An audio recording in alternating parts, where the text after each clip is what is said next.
citizens and guests, welcome. Recent polls show that 2 out of 3 Americans think that our government is going in the wrong direction. Many of us feel confused and conflicted, not knowing what or who to believe. Surrounded by a fog of deceit, we long for a beacon of clarity.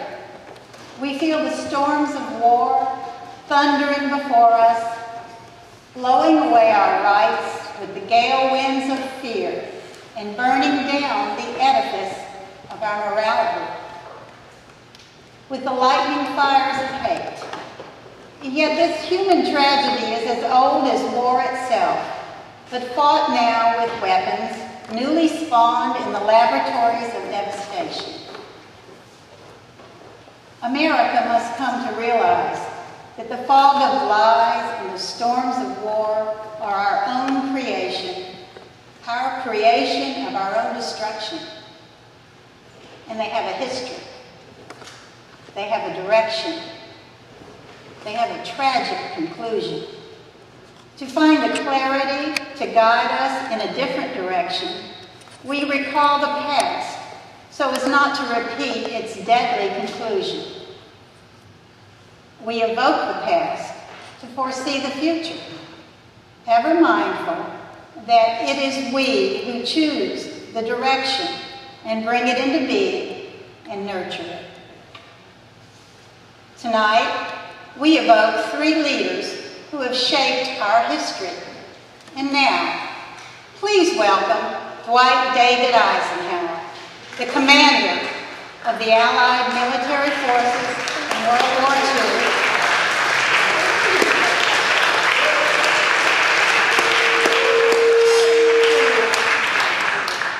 In Europe, and he, the president who stopped the war in Korea. Please welcome the sage of Monticello, Thomas Jefferson, the author of the Declaration of Independence.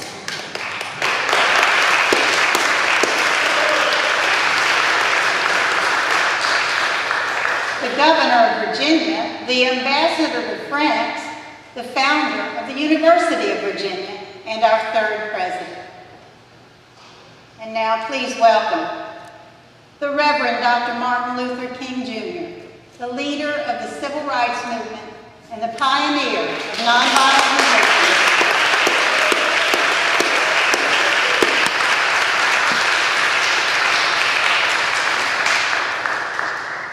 Thank you, gentlemen, for coming in this our time of darkness.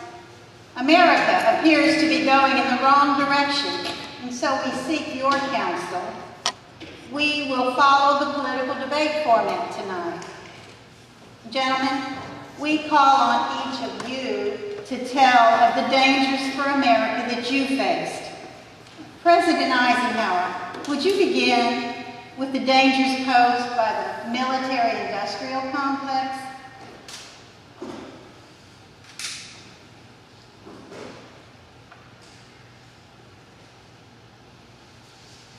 Thank you, Madam Moderator. My fellow Americans, before World War II, the United States had no armaments industry. American makers of plowshares could, with time and as required, make swords as well. But now we can no longer risk emergency improvisation of national defense. We have been compelled to create a permanent armaments industry of vast proportions. Added to this, 3.5 million men and women are directly engaged in the defense establishment. We annually spend on military security more than the net income of all U.S. corporations. This conjunction of an immense military establishment and a large arms industry is new in the American experience. The total influence, economic, political, even spiritual, is felt in every city, every state house, and every office of the federal government. We recognize the imperative need for this development. Yet, we must not fail to comprehend its grave implications. Our toil, resources, livelihood are all involved. So is the very structure of our society. In the councils of government, we must guard against the acquisition of unwarranted influence, whether sought or unsought, by the military-industrial complex. The potential for the disastrous rise of misplaced power exists and will persist. We must never let the weight of this combination endanger our liberties or democratic processes. We should take nothing for granted. Only an alert and knowledgeable citizenry can compel the proper meshing of the huge industrial and military machinery of defense with our peaceful methods and goals, so that security and liberty may prosper together.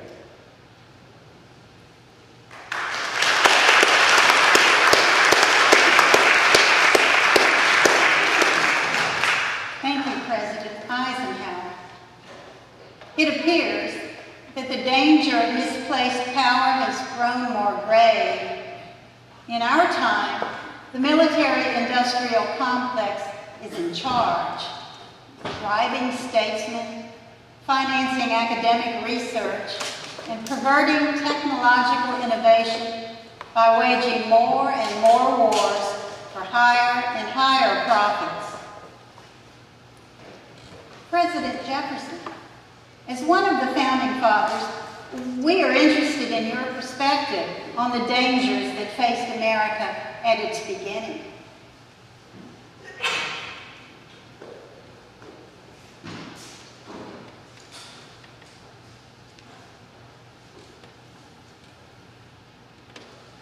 Thank you all for coming here tonight. Men by constitutions are naturally divided into two parties. Those that fear and distrust the people and wish to draw all powers from them into the hands of the higher classes, namely the aristocrats, and those who identify with the people, cherish them, and consider them to be the most honest and safe, namely the Democrats. What has destroyed liberty and the rights of man in every country that has ever existed under the sun is the generalizing and concentrating of all cares and powers into one body, no matter whether it's the autocrats of Russia or France, or the aristocrats within our own borders, or even the federal government.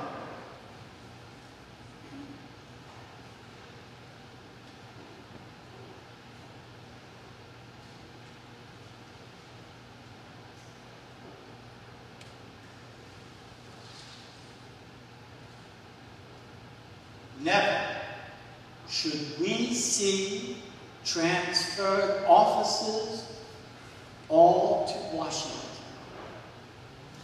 where further from the eyes of the people, they may be more secretly bought and sold as at market.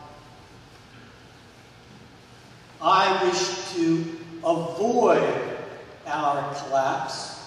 In my time, our country was already taking so steady a course as to show by what road it would pass to destruction. Namely, the consolidation of power first, and then corruption, its necessary consequence. To avoid that, I wish to see maintained that wholesome distribution of powers established by the Constitution for the limitation of government, with foreign concerns limited to the federal government and home concerns to the states.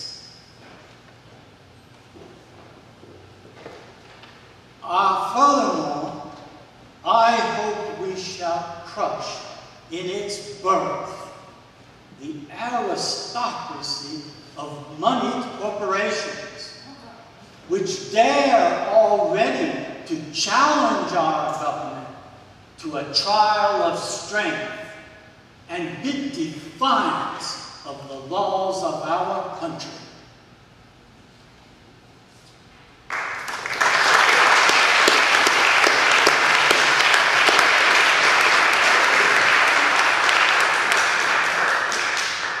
Thank you, President Jefferson.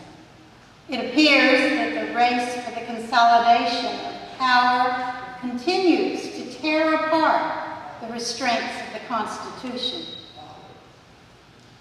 Even business is turned into a battlefield, with powerful corporations devouring their competition. In the same manner, our news has been consolidated to a point where our democratic institutions are in peril. Newspapers, truth itself becomes suspect by being put into that polluted vehicle. I'm afraid that advertisements contain the only truths to be relied on in a newspaper. Not anymore.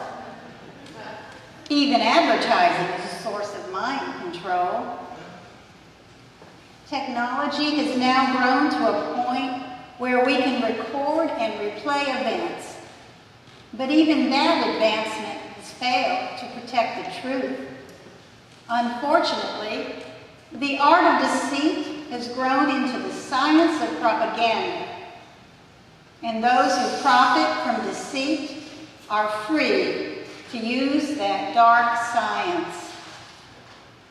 Reverend King, as the winner of the Nobel Peace Prize, we are interested in your thoughts about our involvement in so many wars.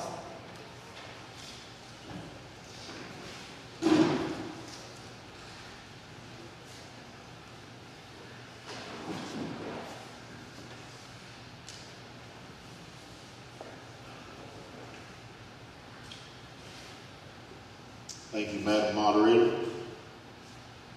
I am honored to meet with President Eisenhower and President Jefferson.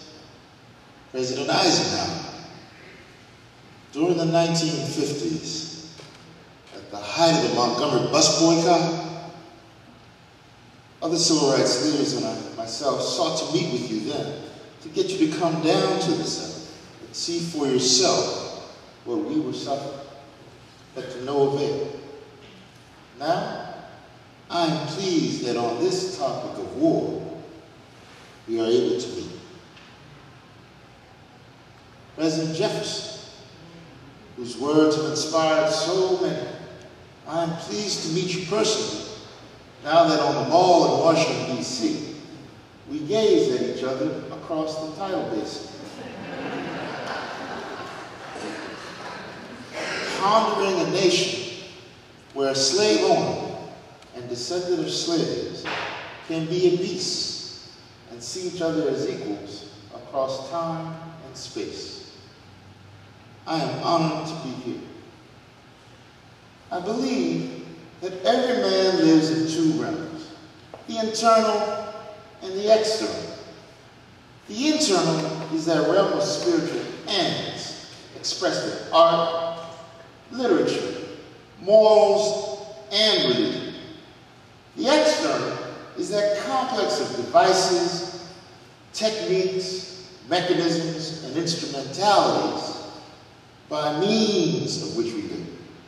Our problem today is that we have allowed the internal to become lost in the external. We have allowed the means by which we live to outdistance the ends for which we live. So much of modern life can be summarized in that arresting dictum of the poet Thoreau: improved means to an unimproved end. This is the serious predicament, the deep and haunting problem confronting modern man.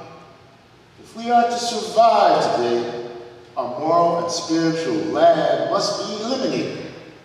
Enlarged material power spell enlarged peril if there is not proportionate growth of the soul. When the without of man's nature subjugates the within, dark storm clouds begin to form in the world. To establish that balance within politics, we must look across the world and see the investment in the means of production without reflection on the ends of production. This is not just. We must look at our alliances with the privileged in all the world, while leaving the least of those to side and say, this is not just. The Western arrogance of feeling that it has everything to teach others and nothing to learn from them is not just. A true revolution of values will lay hands on the world order and say of war, this way of settling differences is not just. This business of burning human beings with napalm, of filling our nation's homes with orphans and widows, of injecting poisonous drugs of hate into the veins of people's normally humane, of sending men home from dark and bloody battlefields, physically handicapped and psychologically deranged, cannot be reconciled with wisdom, justice, and love. A nation that continues year after year to spend more money on military defense than on programs of social uplift is approaching spiritual death.